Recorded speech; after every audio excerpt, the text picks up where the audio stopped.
Assalamu alaikum. Today, what we're doing is that we were doing a linguistic analysis, and today we're going to focus on one more word, right? One more word that we have to learn. The word is Istislam, and now we're going to see that this word Istislam has the same root letters as Islam. So there was the word Islam, and there's a new word Istislam. And what is common is that the root letters are the same. Now we want to see that if the root letters are the same, is there a connection with the meaning? So what are we doing? We're just extending the linguistic analysis. We keep on finding words with the same root letters, and we try to keep on seeing, is there a connection or not, right? So this word istislam in Arabic means to give up, to abandon something under force. Like you're not ready to give up something, but you have to do it, right? This is the meaning of istislam, right? Now we know that the word Islam actually means to submit, right? So according to Islam, who is a Muslim? A Muslim will be a person who lives Islam, right? A person who lives the reality of Islam will be a Muslim. So according to the meaning of Islam, submission is something that you do on your own. It's not something that you're forced to do. You do it voluntarily. You do it because you want to do it, right? So you're giving up something in Islam also, and you're giving up something in Islam also. But the difference is that when you're doing it in Islam, you're doing it with your own free will. You want to do it, right? So when you come to the meaning of Islam, what do you want to do? You give up your own ego. Okay, and who do you give that ego to? To Allah Ta'ala. So this ego, which is driven by the nafs, your wants, your desires, your laziness, like for example, Allah Ta'ala tells you to pray salah, but you're just too lazy to do it. So in Islam, what you will do is that you will give up your want of being lazy to do something that Allah wants. So to give up the wants of the nafs that are opposing Allah Ta'ala and accepting the things that Allah Ta'ala says, even though your nafs doesn't want to do them. This is submission. This is what Islam does. And why do you want to do it? Because you want to be a Muslim. There's a want here, right?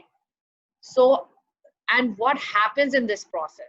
When you give up your nafs, and instead of implementing what your nafs wants to do, you implement what Allah wants to do, two things are going to happen to you. Number one, safety and security, right? Remember the root word salima had a meaning of safety and security. So when you enter into Islam by your own free will, Islam demands such acts and intentions from you that you become a person who is harmless. Your heart becomes pure. You don't want to think or plan or deceive anybody. You don't want to trick anybody. You don't want to lie. You make it a point that nobody gets hurt from you. So basically, everyone else around you becomes safe and secure from you. Remember the definition from Hadith that a Muslim is a person that from his hands and tongue, everyone else is safe, right? So when you become this person, then naturally you attract such an environment of good around you. So not only do you become safe and secure yourself by attracting a good environment around you, other people are also safe from you. So this is from the root word salima, right? Remember the root word salima?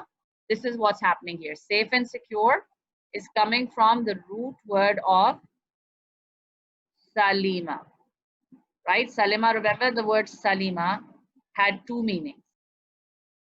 Okay, remember it had two meanings. What were the two meanings of salima? Number one, the first meaning was safety, and the second meaning was peace, right?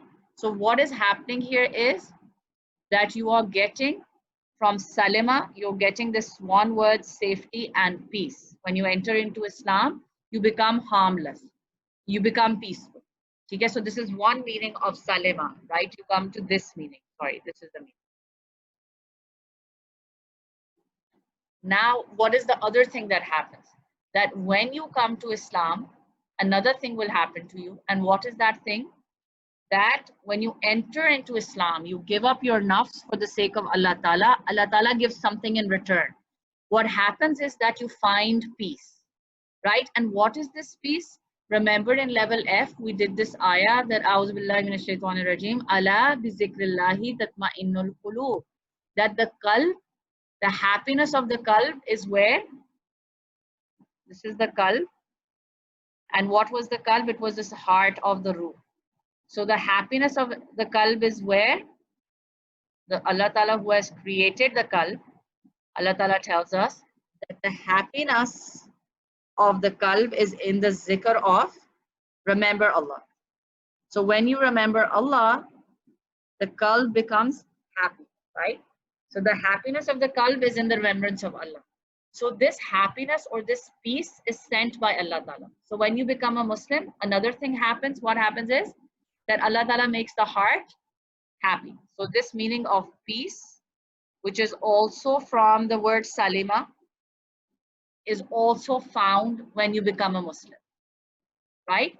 So what are we seeing is that we're trying to see that a Muslim is a person who lives Islam. And if a Muslim lives Islam, then he gives up his nafs for the sake of Allah Ta'ala. He submits his nafs to the will of Allah Ta'ala. And when he does that, two things happen. Number one, he gets safety.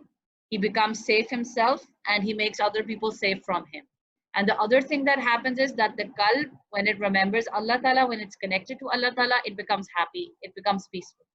So a Muslim will find this inner peace, right?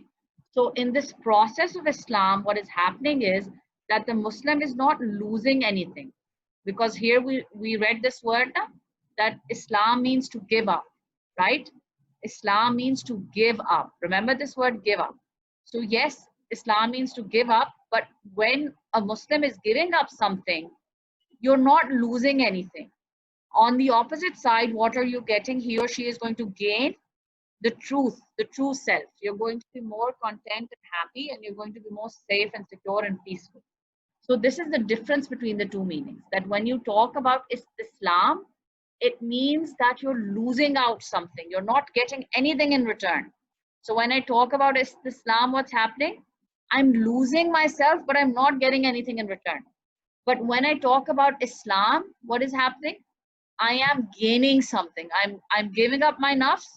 And what am I gaining? I'm going to gain peace and security. So this is the difference. Islam, I'm going to gain peace and security. The two meanings that come from salima. Okay, what do I want you guys to focus on? That we learned this new word, Istislam. Istislam.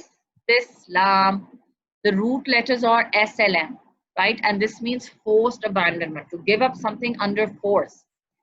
And this word Islam, this means to give up something by your own will, right? You're using your own willpower to give up yourself. So even though in Istislam and Islam, the root letters are the same. Where are the root letters?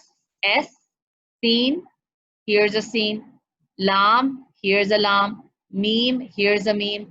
And the sequence is also the same. Seen comes first, then Lam comes second, then Meme comes in the third. So this other word is Islam, which has the same root letters as Islam. This paragraph is actually just clarifying the difference, that even the root letters are the same. Both of them require giving up or abandonment. But the difference is that when you do it with the word Islam, you do it with your own free will. And when you use the word Islam, that means you're forced to do that. Is this clear?